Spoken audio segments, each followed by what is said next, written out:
Bill Maher walked onto the debate stage at Georgetown University with the swagger of a man who'd never doubted his own wit. The veteran comedian and political provocateur, dressed in a sharp gray suit and trademark smugness, had one mission: humiliate actor and faith advocate Jonathan Roumie in front of a packed auditorium and millions watching online. What happened next would become one of the most unexpected viral moments of 2025, and Maher would spend weeks trying to shake off the fallout. Before we dive into this extraordinary confrontation, don't forget to hit that subscribe button and ring the notification bell so you don't miss what happens when worldviews collide on live TV. Believe me, this wasn't your typical culture war shouting match. The air inside the Gaston Hall was thick with tension. On one side, Bill Maher, 69 years old, a secular liberal known for mocking religion, especially Christianity, and for years calling out what he deemed irrational beliefs. On the other, Jonathan Roumie, 50, best known for portraying Jesus in The Chosen, and now emerging as a thoughtful public speaker and faith-based humanitarian. A man not known for politics, but for principles. "I'm here tonight," Maher began, voice dripping with sarcasm, "to dismantle the fairy tales that people like Jonathan sell in robes or on film sets." The audience stirred. Some laughed, some jeered, others shifted uncomfortably. Roumie simply smiled, and that calm smile should have been Maher's first warning. This was not going to go as planned. To understand the gravity of what was about to unfold, you have to understand who these two men are, and why this wasn't just a clash of personalities, but of philosophies. Maher had made a career out of eviscerating religion. He built a massive following with HBO's Real Time and the documentary Religious, branding faith as delusion and mocking believers as naive or dangerous. His brand of enlightenment was intellectual superiority, wrapped in cynicism. Roumie was something else entirely. Not a politician, not a preacher, but a quiet force in American culture. His work with charities, appearances at pro-life and interfaith events, and his disarming humility had earned him a different kind of audience. He didn't preach, he lived his message. This debate wasn't just another media stunt, it was billed as faith versus skepticism, America's moral crossroads. Tickets had sold out in under an hour. Georgetown, one of the oldest Catholic universities in the nation, had agreed to host the event after both men accepted. The historic hall, which had welcomed presidents and popes alike, was filled with students, theologians, reporters, and thinkers from every background. For Maher, it was a chance to take the fight to what he called the heart of institutional superstition. He called it his return to the Colosseum moment on his podcast, even bringing a film crew to document what he anticipated would be a slaughter. He came expecting to be the sharp-tongued gladiator tearing apart yet another well-meaning believer. For Roumie, it was different. Georgetown wasn't just a Catholic institution, it was sacred ground. He had spoken here before, quietly, in roundtable discussions with students about hope, purpose, and dignity. Now he was returning under a spotlight he hadn't sought, but would not avoid. The moderator, CNN's Abby Phillip, had barely finished her introduction when Maher launched his first missile.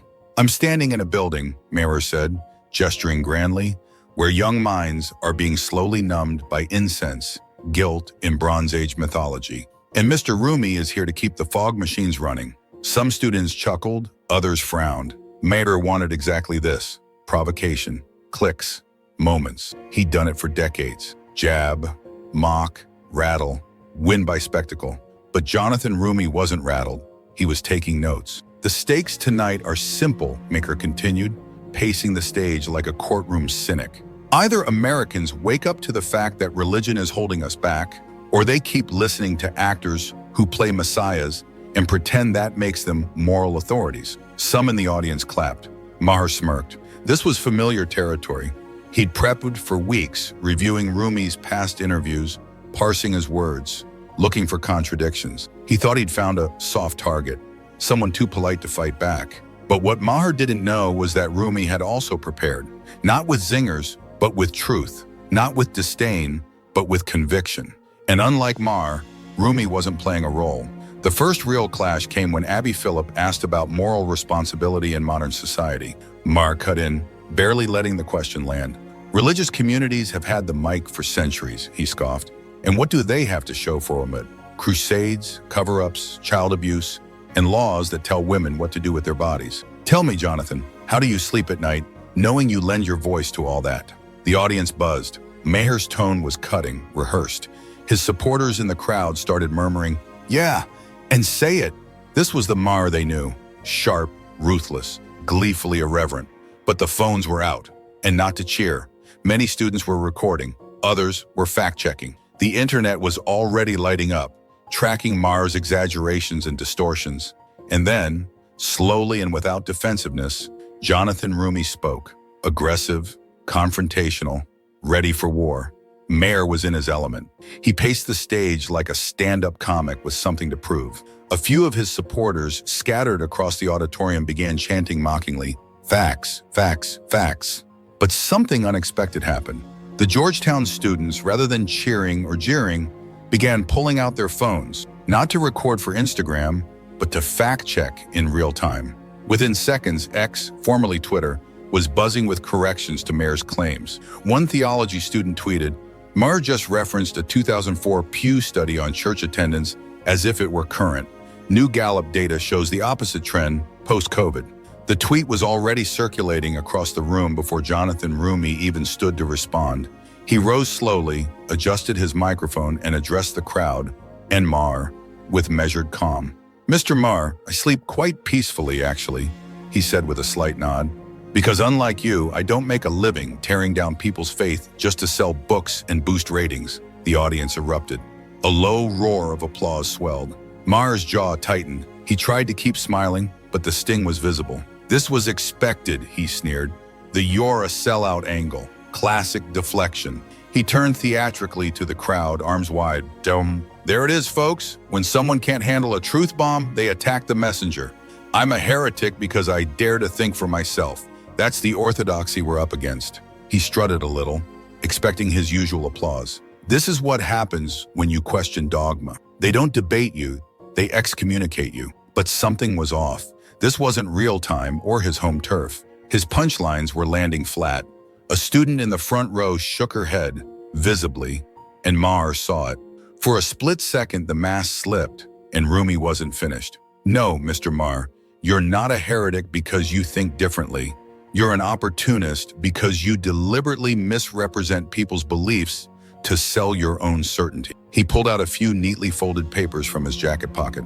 "Let's talk about those institutions you mentioned, those you claim are poisoning minds." He cited Georgetown's record of interfaith humanitarian work in Sudan, the Archdiocese's programs for homelessness in Los Angeles, faith-based rehabilitation centers with demonstrably better success rates than state-funded ones. You mock the idea of sacredness, yet you've never set foot in the neighborhoods where churches are the only safe spaces left. You preach skepticism from studios. Some of us serve where it's inconvenient. Maher tried to interrupt, but Roumie gently raised his hand. The crowd was locked in. "Here's what really puzzles me, Mr. Maher," Roumie continued. "You endlessly talk about the failures of religion, yet you never name the successes of secularism. Just once, can you point to a non-religious movement in the last 30 years that's improved the human condition at scale?" Silence. The question hung in the air. Maher opened his mouth, stalled, then fumbled. "The Enlightenment, the scientific method." "You mean ideas from centuries ago?" Roumie interjected, voice still soft but firmer now. "I asked about our time, our moment. Can you name a single secular policy movement that reached the poor, the broken, the forgotten, or without needing faith communities to carry it through?" The auditorium leaned in. This wasn't a clash anymore. It was a dismantling, and Maher felt it. So he pivoted, away from argument, into attack. "At least I don't take money from the Vatican and conservative think tanks," Maher snapped.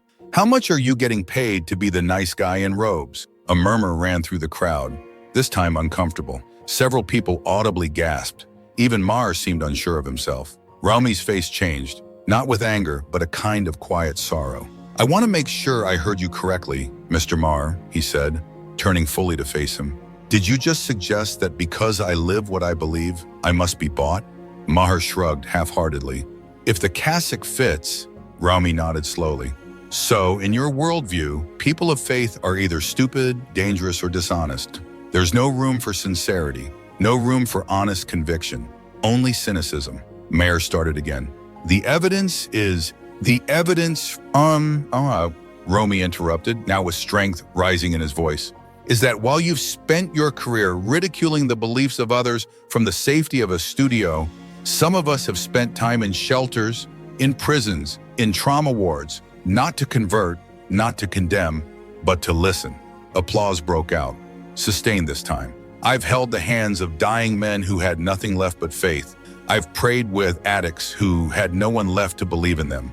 And I've seen miracles you wouldn't dare speak of because they don't fit neatly in a monologue. Even some of Maher's fans looked unsettled. You talk about awakening people, Roumie said, voice steady, gaze unwavering. But what are you waking them to? More anger? More sarcasm? More emptiness? I didn't come here to win, he concluded.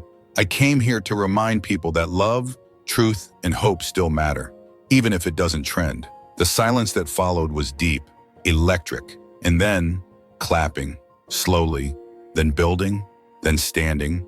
The camera operators, the moderator, the students, all visibly moved. Maher, for once, had nothing to say. Confrontational, sarcastic, ready for war. That was Bill Maher's rhythm, and his audience knew the beat. A few supporters in the back rows began chanting, "Logic, logic, logic." But something strange happened. The Georgetown students, most of whom had come expecting intellectual fireworks, didn't cheer. They didn't jeer either. Instead, they quietly pulled out their phones, not to record, but to fact-check. Within moments, threads began to appear across X and Reddit. One theology and ethics major tweeted, "Maher just cited Pew stats from 2010 on faith retention. Newer studies show Gen Z returning to faith through smaller, relational communities. His data's outdated."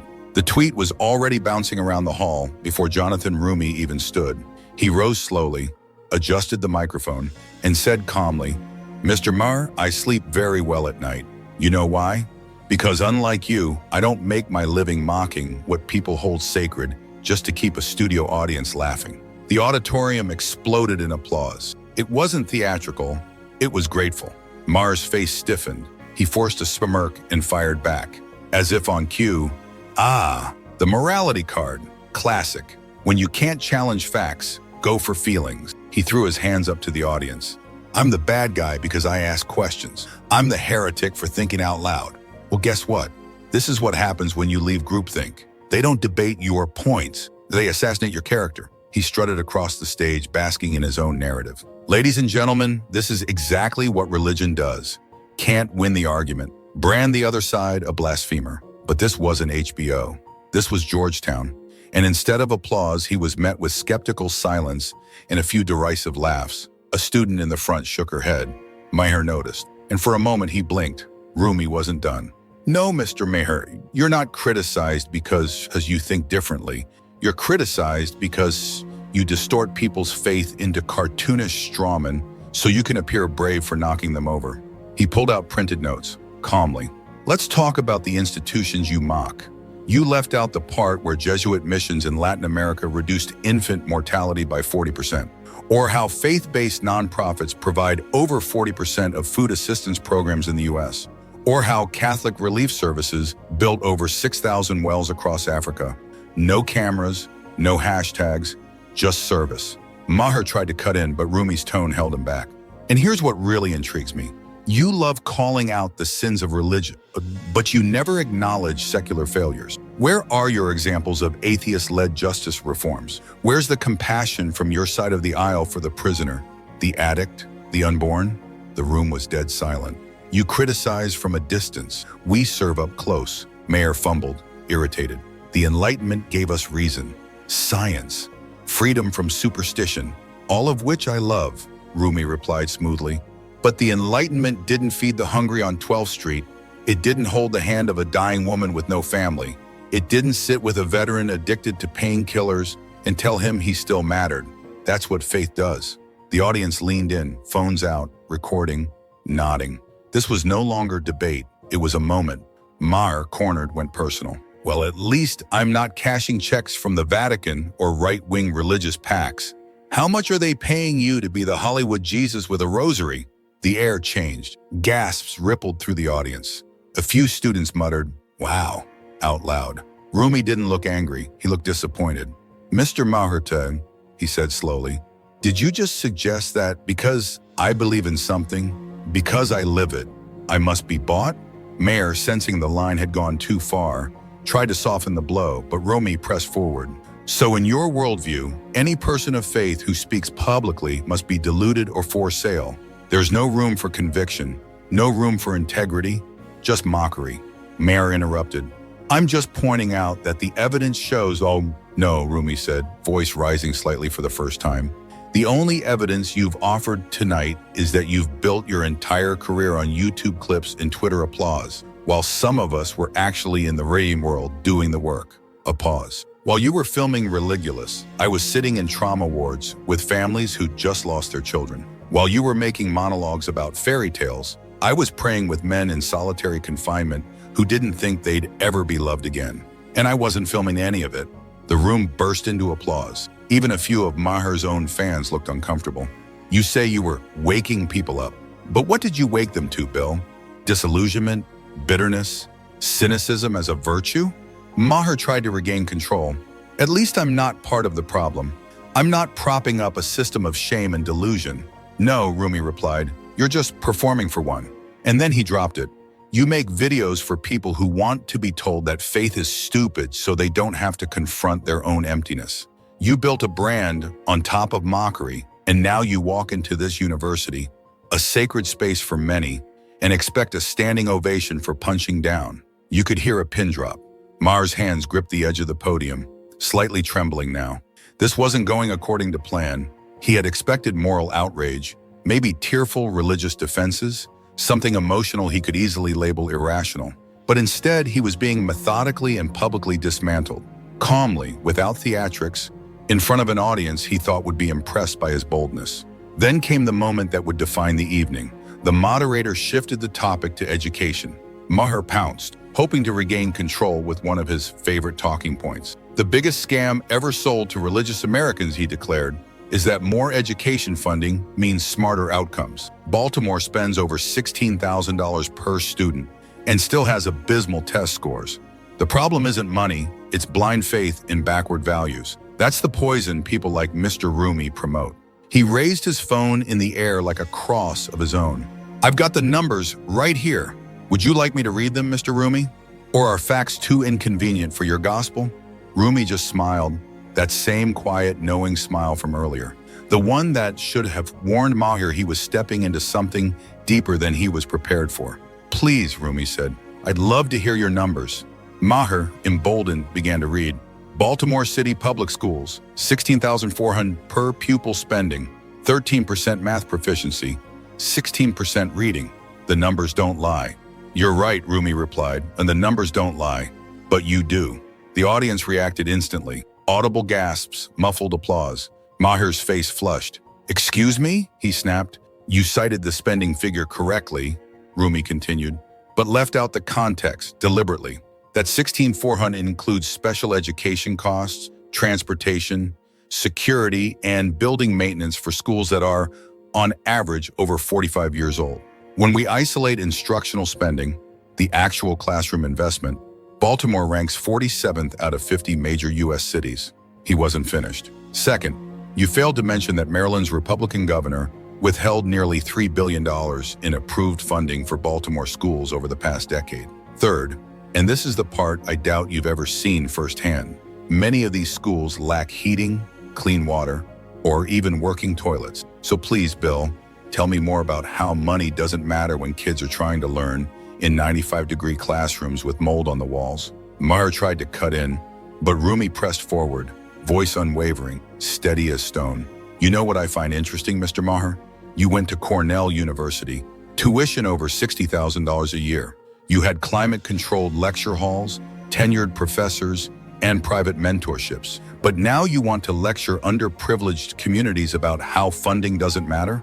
Maher sputtered, clearly thrown off. That's not what I said. And speaking of privilege, Roumie said, stepping fully into his calm fury, didn't you receive a full scholarship?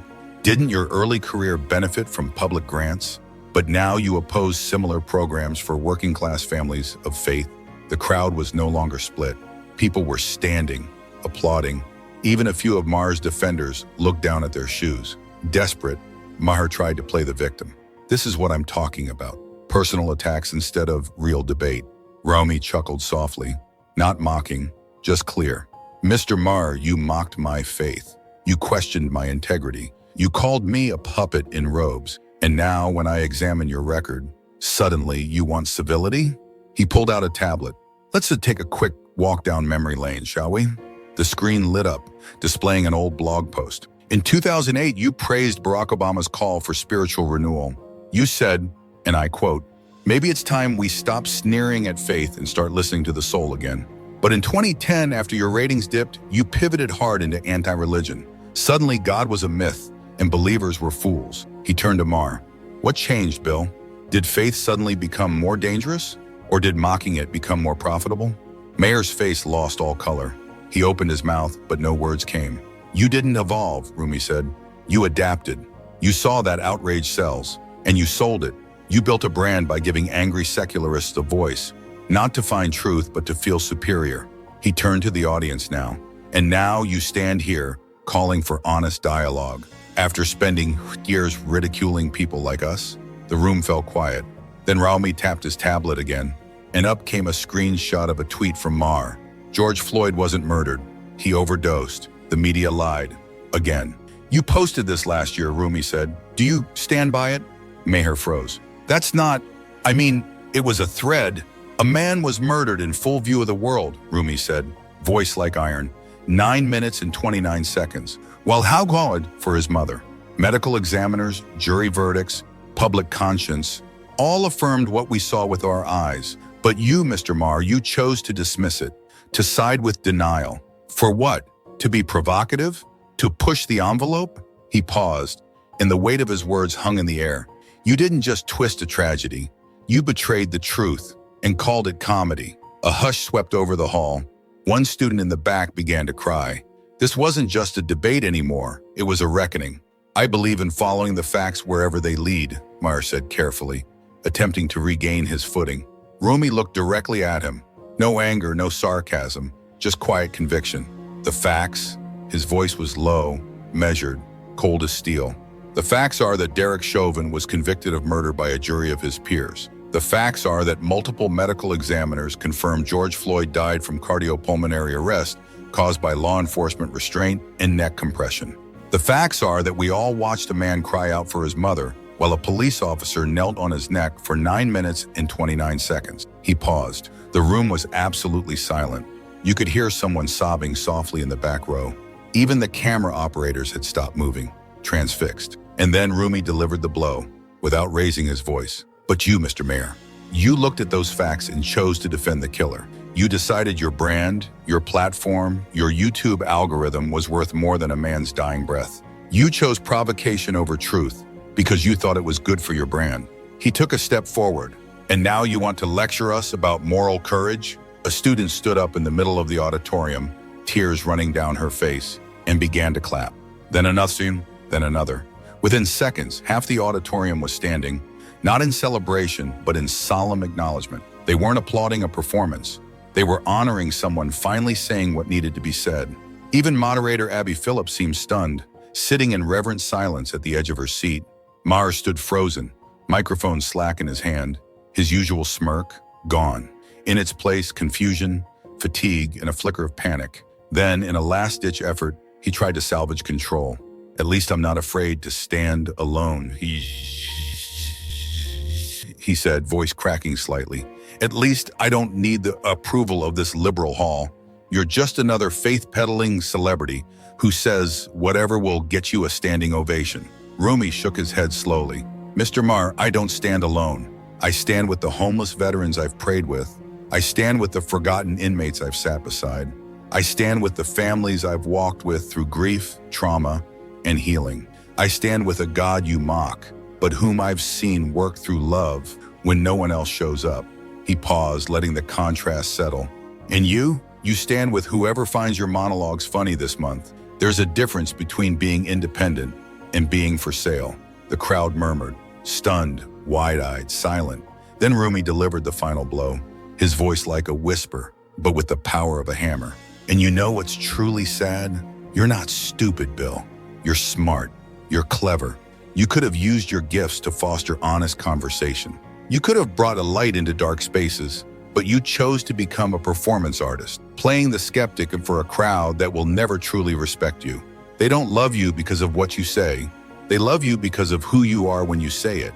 Their funny atheist friend who tells them they're smarter than the rest of us. The audience exploded. Standing ovation. People weren't just applauding, some were weeping. Maher looked as if he had been hit. His shoulders slumped, his mouth opened slightly, as if to speak, but nothing came. I think we need to take a commercial break, Abby Phillips said, voice low, clearly trying to give Maher a moment to recover. But it was already too late. As the broadcast cut away, the clip was already going viral. #Roumie destroys. Maher began trending before they even returned from commercial. Memes of Maher's blank face, mid-defeat, were spreading in real time. The man who made his name owning religion on HBO had just been eviscerated on live TV. When they came back from break, everything had changed. Maher, who had entered the stage like a battle-tested skeptic, now looked smaller, unsure, almost lost. He kept glancing at his phone, seeing the storm unfolding across social media. His makeup artist had rushed in to pat the sweat on his forehead. His team was scrambling to salvage something, anything. But what do you tweet when the world just watched you fall apart? Not in rage, but under the pressure of facts and spiritual clarity. Even his documentary crew, who had planned to make this a truth versus religion expose, had quietly stopped filming. What followed in the remaining debate was painful. Maher returned to talking points, but no one believed them anymore. Every time he mocked faith, the audience remembered George Floyd. Every time he tried to reassert dominance, they remembered Roumie's calm dismantling. Every attempt at sarcasm felt desperate, like a magician whose trick had already been revealed. Roumie, for his part, didn't gloat. He didn't even speak unless asked. He answered questions on criminal justice reform, poverty, mental health, and the role of local faith communities in healing divided cities. He wasn't just winning, he was leading. Then came the final question. A student stood up and asked both men, "What do you hope to accomplish in the next 5 years?" Maher gave a rambling response about waking people up and exposing dangerous myths, but it felt hollow. Everyone knew he was just running out the clock. Roumie's answer was different. "In 5 years," he said, "I want to look back and see that I helped heal people, not divide them. That I brought people together across lines of belief, race, and politics. That I stayed faithful not to my image, but to my calling. And I truly hope, that we learn to disagree without dehumanizing, to argue without spectacle, and that we choose compassion over clout." He looked over at Maher. "This isn't about you or me. It's about what kind of people we choose to be when the spotlight fades." And with that, the night was over. Roumie's answer was different. "In 5 years," he said, "I want to look back and know I've helped build something that endures. That I've walked with communities, not just talked about them. That I've stood for criminal justice reform that's rooted in mercy and accountability. That I've supported economic policies that value people, not just profit margins. And most of all, I want to see a new generation of leaders, people of faith, conscience, and humility, who aren't afraid to challenge anyone, whether conservative or liberal, if they've lost sight of human dignity." He paused, then looked directly at Maher. "And I pray that by then, we'll be able to have honest conversations without mocking each other's beliefs, that we can disagree without demeaning, that we can debate without turning people's pain into punchlines. Our ancestors fought too hard for meaning. Let's not reduce it to memes." The contrast couldn't have been clearer.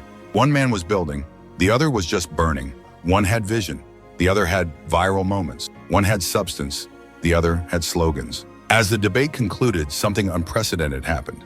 Bill Maher, who almost always stayed behind after events for selfies, applause, and press, quietly left the stage, his team rushing him out a side door before anyone could approach. No interviews, no debrief, just silence, and a shadow that seemed to follow him as he left. Jonathan Roumie, meanwhile, stayed.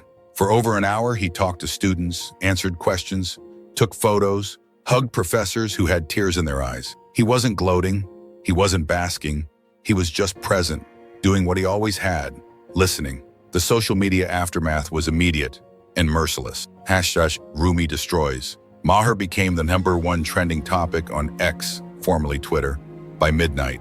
The clip where Roumie exposed Maher's George Floyd tweet was watched over 12 million times in 24 hours. Screenshots of Maher's blank, stunned face went viral. quickly becoming the internet's shorthand for pick a fight with the wrong person. The conservative media tried damage control.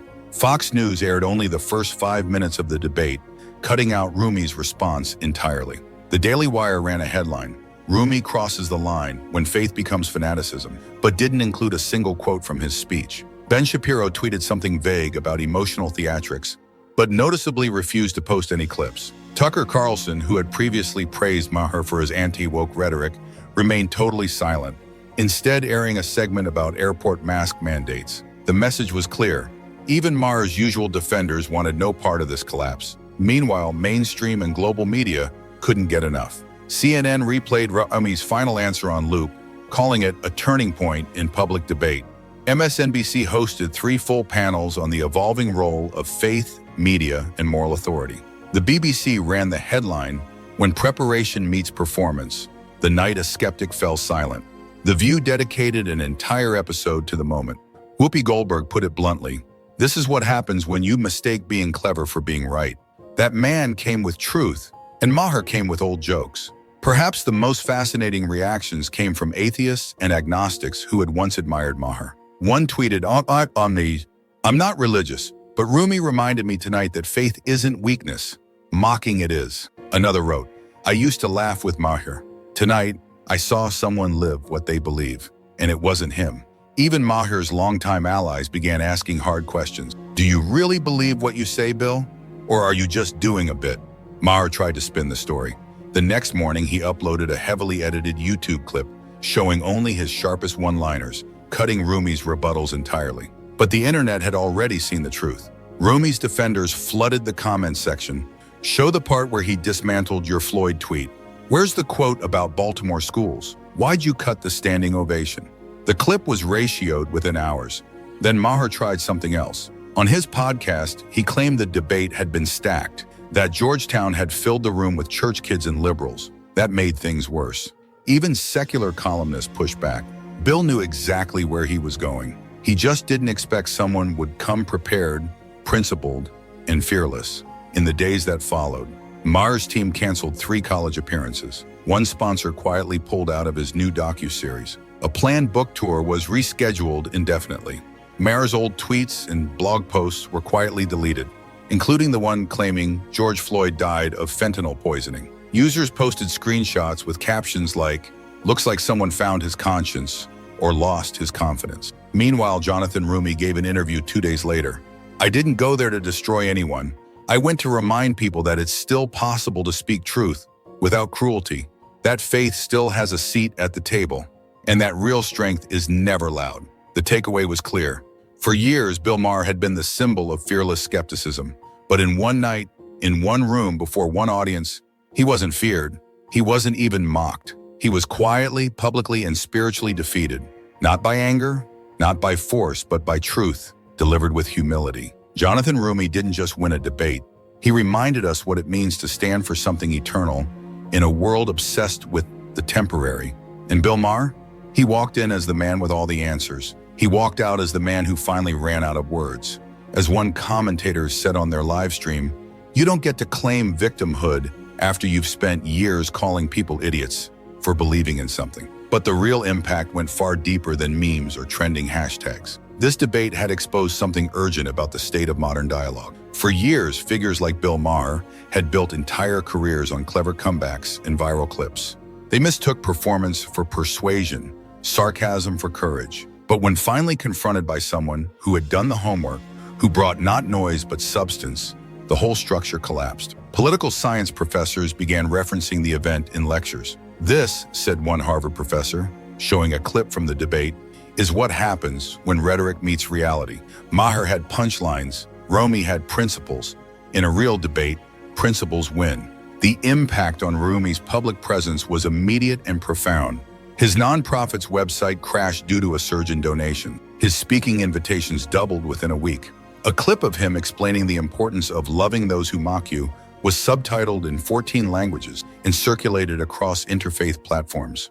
But most significantly, Roumie had proven that you could face down mockery with grace and win without shouting. Other religious and spiritual figures, long hesitant to enter hostile media arenas, began accepting invitations they once ignored. One priest tweeted, "Jonathan showed us we don't have to be afraid. You don't beat cynicism by out-snarking it. You beat it by being real." For Bill Maher, the aftermath was more complicated. His core audience, mostly affluent, secular progressives, still watched his podcast, but his influence as a public intellectual had taken a heavy hit. Invitations from universities vanished. Requests for interfaith forums or ethics panels withdrawn. Publicists from publishing houses quietly stopped returning his team's calls. The most telling shift came 3 weeks later. Maher, who had always branded himself as the guy who never backs down, began quietly deleting old tweets and videos, the ones mocking prayer, the ones calling faith a cult, the ones dismissing believers as stupid. He didn't explain. He didn't apologize. They just disappeared. But the internet never forgets. Screenshots circulated with the captions like, "Looks like someone finally met a man of faith who didn't flinch." The Daily Beast ran a brutal piece titled, "The Maher Muting, When the Loudest Voice Went Quiet." It documented how his YouTube archive was suddenly missing at least a dozen clips, including the infamous George Floyd segment. Meanwhile, sources inside Maher's team confirmed rumors of tense meetings with sponsors and agents. Some events were postponed indefinitely. A planned 30-city comedy tour was quietly scaled back to 8, all in deep blue markets. Even his upcoming book title, originally slated to be God is a Joke, was changed to the more generic Think for Yourself before pre-orders even launched. 1 month after the debate, Jonathan Roumie gave a quiet interview on a podcast. "I didn't go there to destroy anyone," he said plainly. "I went to have a serious conversation. But when someone comes at you with mockery and bad faith, the only response is truth, not to shame, but to clarify. That's what I did." When asked if he'd debate Maher again, Roumie simply smiled. "He knows where to find me, but next time, I hope he comes to actually listen, not just perform, because our country deserves better than punchlines. We deserve real conversations." The interview went viral, but for different reasons. People weren't impressed by a victory dance. There wasn't one. They were moved by a man who'd won without boasting, who cared more about healing than headlines. This was bigger than one debate. It became a cultural inflection point. For too long, America had rewarded those who were loud, not those who were right. We made celebrities out of provocateurs and ignored those who actually did the work. But maybe, just maybe, something changed that night. Maybe this was the moment we finally said, enough with the spectacle, enough with the smugness. Give us people who mean what they say and live like it matters. And as for Maher, he still had his fans, he still had his mic, but something had shifted. He wasn't feared anymore. He wasn't edgy. He was a man who walked into a room thinking he had all the answers, and walked out having finally met someone who didn't need to raise his voice to be heard. Maybe we're ready for substance over spectacle. The long-term impact of the Roumie-Maher debate was still unfolding, but its message had already begun to ripple outward. Even among skeptics and secular progressives, there was a noticeable shift. Younger voices, especially those who had once idolized Maher's brash style, began advocating for a new tone. We can be irreligious without being insulting. We can challenge faith without dehumanizing the faithful. One young podcast host put it bluntly, "Bill Maher forgot the difference between being fearless and being disrespectful." Jonathan Roumie reminded us, and it cost Bill. Democratic and independent strategists also studied the exchange. What they saw wasn't just a religious man defending his beliefs. They saw a masterclass in how to counter bad faith attacks without sinking into them. They saw the blueprint. Stay calm, come with facts, and let your opponent collapse under the weight of their own contradictions. But perhaps the most profound effect was on the students who sat in that auditorium. They had witnessed something rare, a man standing tall against mockery, not with rage, not with insults, but with conviction, truth, and empathy. One student told a reporter afterward, "That's the kind of leader I want to be. Not someone who talks the loudest, but someone who shows up, does the work, and won't back on from what's right." As for Bill Maher, yes, he still had his show. Yes, he still had a loyal base, but something fundamental had shifted. He wasn't seen as brave anymore. He was seen as a bully, and more painfully, a performer. He had built his brand on being the guy who could destroy anyone with a smirk and a zinger. But when finally met with real moral strength, he folded. And in his following appearances, something in him seemed smaller. He still criticized religion, still made jabs, But the sweeping generalizations, the smug "I'm smarter than you" swagger, mostly gone. Whether it was growth or just tactical retreat, only time would tell. But one thing was certain: the Roumie-Maher debate had become a watershed moment in how we talk about faith, dignity, and truth in the age of viral discourse. It reminded us that in a world obsessed with attention, substance still matters. That doing your homework outweighs having a sharp tongue. That living what you believe hits harder than clever insults ever could. And it showed, perhaps most of all, that when someone comes at you with disrespect, the best response isn't to roll in the mud with them. It's to stand tall, rooted in something deeper, and let the facts in your life speak for themselves. Because this story, it wasn't just about one debate. It was about the choice we all face in politics, in media, and in life. Do we reward those who divide, or those who do the hard work of uniting? Do we support leaders who perform for the camera, or those who perform for their communities? That night, Jonathan Roumie didn't just win a debate. He showed us a better way forward. One where preparation beats provocation, where facts matter more than followers, and where serving people is more important than serving yourself. And Bill Maher, he learned a lesson many bullies eventually learn. When you build your career on tearing others down, eventually someone will stand up to you. And when they do, all your one-liners and viral clips won't protect you from the one thing that always wins in the end: the truth. If this story moved you the way it moved millions, make sure to like this video, subscribe to the channel, and ring the bell so you don't miss the next story that changes everything. Because in politics and in life, preparation beats provocation every single time. Thanks for watching. We'll see you in the next one.